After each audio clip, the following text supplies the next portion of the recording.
Labas vakaras, sveiki įsijungę LRT televiziją. Šiandien čia karaliauja Top Sport A lyga ir jau 28-ojo turo rungtynės. Tai yra Marijampolės Sūduva ir Vilniaus Žalgiris.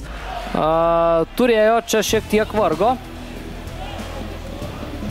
Matulevičius vagia kamuolį vienu lietimu, iš karto randa Antališį, smūgiuoja ir Giedrius Zenkevičius vietoje. Gero rezultato, tai bent jau kol kas kažkas panašaus ir yra. Čia geras perdavimas ir kamuolys atsiduria vartų tinkle.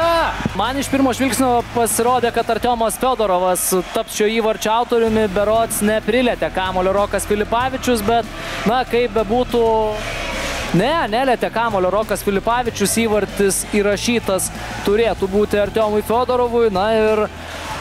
Komandos draugas ir užblokavo šį Japono smūgį. Fedorovas gerai prilaikė kamuolį, puikus perdavimas Rokui Filipavičiui ir šis dabar bėga nuo dviejų Vilniaus Žalgirio gynėjų. Filipavičius, jo smūgis. Šiek tiek mažiau tam galimybių, kadangi jau turi geltono kortelę. Čia pažanga prieš Fedorovą, Bopesu yra neteisus.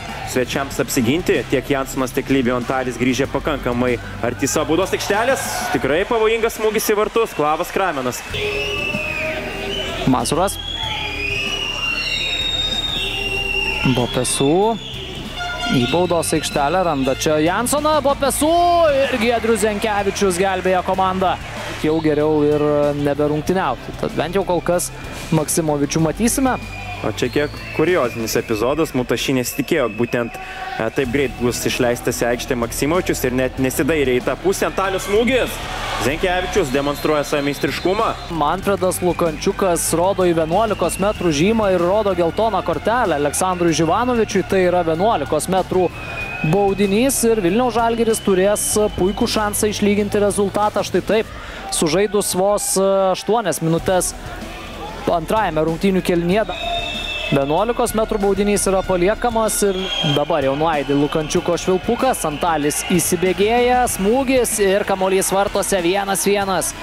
Vilniaus Žalgiris labai greitai po pertraukos rezultatą sugeba išlyginti. Čia Marijampolės Sūduvos tribūnos turi savo nuomonę. Olivio Antalis tuo metu siunčia širdutę į kameras. Jau ne pirmą kartą šiandien gynyboje į tuos Mutaši šokius su kamuoliu iš esmės net nereaguoja. Tiesiog stovi, akylai stebi kamuolį ir yra pasiruošęs gintis. Čia koks Bopesų smūgis, puikus Giedriaus Zenkevičiaus epizodas gynyboje. Ir iš esmės rugsėjo mėnesį gan dažnai yra ta žaidėjas, tai yra rugpjūčio mėnesį yra žaidėjas, kuris dažniau kyla nuo atsarginių žaidėjų suolo. Fiksuojamas taisyklių pažeidimas prieš Dariušą Stankevičių. Čia geltona kortelė Mazurui ir tai yra antra geltona kortelė šiam ukrainiečiui ir štai taip apsiverčia vėl rungtynės. Atrodė, kad antrajame kėlinyje rezultatą išlyginę Vilniečiai visiškai perėmė iniciatyvą. Trečiosios lygiosios vėl viskas baigėsi rezultatu 1-1, kaip ir pirmojoje dvikovoje šiame stadione.